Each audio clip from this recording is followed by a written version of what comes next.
मेरी उम्र 20 साल थी। घर में पैसे की तंगी के चलते मैं गीता देवी के घर पर काम करने लगी। मैं बड़ी मेहनत से उनके घर का सारा काम करती थी। उनके घर में जितने लोग उतने ही फरमाइश। सुबह से ही मेरे नाम आदेशों की लाइन लगने शुरू हो जाती थी। फिर भी मैं खुशी खुशी सबकी फरमाइश पूरी कर देती थी। मैंने भी जैसे अपने 2 पैर में 10 पहिए लगा रखे हो। मेरी सेवा से घर का हर सदस्य संतुष्ट था। गीता देवी का परिवार मेरी सेवा और ईमानदारी को स्वीकार भी करता था। मैं थी भी ऐसी ही, दूध सा गोरा और कमल सा चिकना बदन, कजरारे नयन, रसीले होंठ, पतली कमर, काली नागिन जैसे काले लंबे बाल और ऊपर से खनकती हुई आवाज़।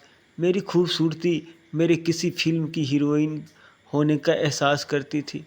घर की मालकिन गीता देवी को गीता देवी की बेटी रचना, जो मेरी हम उम्र की थी, उसके पुराने मगर मॉडर्न डिजाइन के कपड़े जब मैं पहन लेती थी तो मेरी खूबसूरती में और भी निखार आ जाता था। गीता देवी का बेटा अजय तो मुझ पर लट्टू था, हमेशा मेरे आसपास डोलते रहने की कोशिश करता रहता था। मैं भी मन ही मन उसे चाहने लगी थी। अब तक हम दोनों में से किसी ने भी अपने मन को एक बात दूसरे से जाहिर नहीं की थी। घर के दूसरे कामों के अलावा गीता देवी की बूढ़ी सास की देखभाल की पूरी जिम्मेदारी भी मेरे कंधों पर ही थी। दरअसल गीता देवी एक कॉलेज की प्रिंसिपल थी। उन्हें सुबह के 8 बजे घर छोड़ देना पड़ता था। बड़ा बेटा अजय और बेटी रचना दोनों सुबह 9 बजे तक अपने अपने कॉलेज के लिए निकल जाते थे। गीता देवी के पति रमन जी का खुद का बिजनेस था। उनके मिलने वालों के चाय नाश्ते का इंतज़ाम भी मुझको ही देखना पड़ता था। मैं सुबह के 7 बजते बजते उनके फ्लैट पर पहुंच जाती थी। पूरे 10 घंटे लगातार काम करने के बाद शाम के 6 बजे तक ही मैं अपने घर लौट पाती थी। एक दिन मैं गीता देवी के घर पर अकेली थी। बूढ़ी अम्मा भी किसी काम से पड़ोस में गई हुई थी। घर का काम निपटा कर थोड़ा सुस्ताने के लिए मैं जैसे ही बैठी, दरवाजे की घंटी बज उठी। मैंने दरवाज़ा खोला तो सामने अजय खड़ा था। घर में और कोई नहीं है क्या? अजय ने अंदर आते हुए पूछा। नहीं, मैंने छोटा सा जवाब दिया। कमरे में खुद के अलावा अजय की मौजूदगी ने मेरे दिल की धड़कनें बढ़ा दी थी। मैं अपनी नज़रें चुरा रही थी। उधर अजय का दिमाग मुझको अकेला पाकर बहकने लगा था। अजय ने अपने कमरे में जाते हुए मुझको एक गिलास पानी देने के लिए आवाज़ लगाई। मैं पानी लेकर कमरे में पहुंची। अजय ने मुझे गिलास मेज पर रख देने के लिए का इशारा किया। गिलास रखकर जब मैं लौटने लगी तो अजय ने मुझे पीछे से अपनी बाहों में कसकर जकड़ लिया। एक तो लड़की की गदरा देह, मुश्किल से मिली तन्हाई और मालिक होने का रोब। अजय पूरी तरह अपने अंदर के हैवान के आगे मजबूर हो चुका था। ये आप क्या कर रहे हैं साहब? मैं बड़ी बुरी तरह से डरी हुई थी।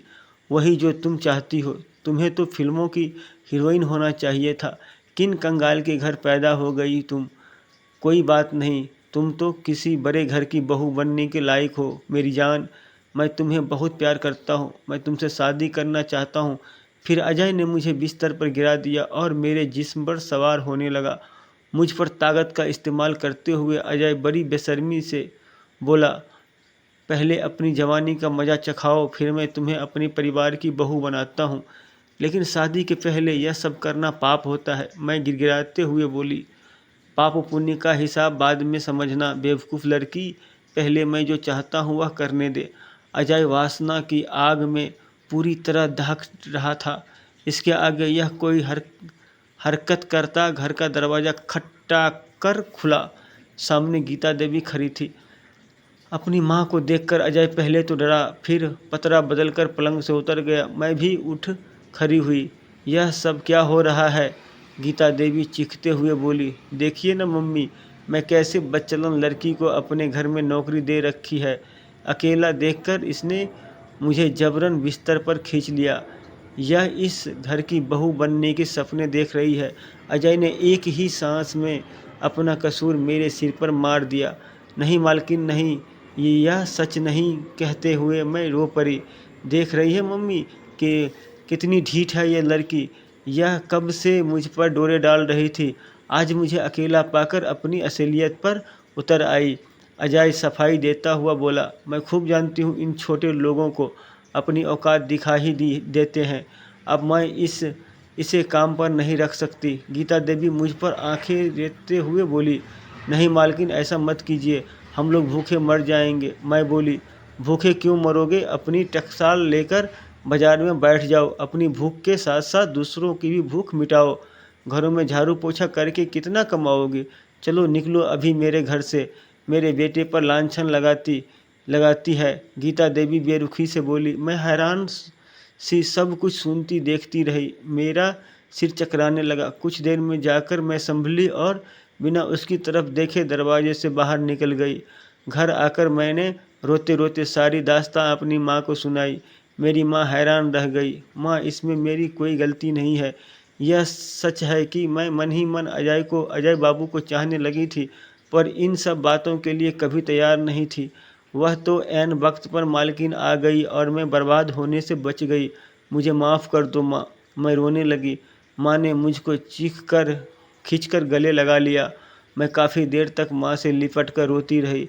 रो लेने के बाद जो मेरा जी हल्का हो गया, मैं लूटते लूटते बची थी। इसके लिए मैं मन ही मन गीता देवी को धन्यवाद भी दे रही थी। ऐन वक्त पर उनका आ धमकना मेरे लिए वरदान साबित हुआ था। मुझको अब अपने सपनों के टूट जाने का कोई गम नहीं था। मेरे सपनों का राजकुमार तो अंदर से बड़ा ही बदसूरत निकला था। महीने की पगार की आस टूट गई तो क्या हुआ, इज्जत का कोहिनूर तो बच गया। वह अगर लौट जाता तो किस दुकान पर लुट जाता तो किस दुकान पर वापस मिलता। इतना कहकर मेरी माँ ने इम्तिनान की एक लंबी सांस ली। कुछ खोते खोते बहुत कुछ बच जाने का संतोष मेरे चेहरे पर भी दिखने लगा था। दोस्तों, इस कहानी से आपको क्या सीख मिलती है और आप इससे क्या सीखते हैं, आप हमें कमेंट में ज़रूर कमेंट कीजिएगा और साथ ही साथ हमारे चैनल को ज़रूर सब्सक्राइब कर लीजिएगा। मिलते हैं किसी नई कहानी में, तब तक के लिए बाय बाय।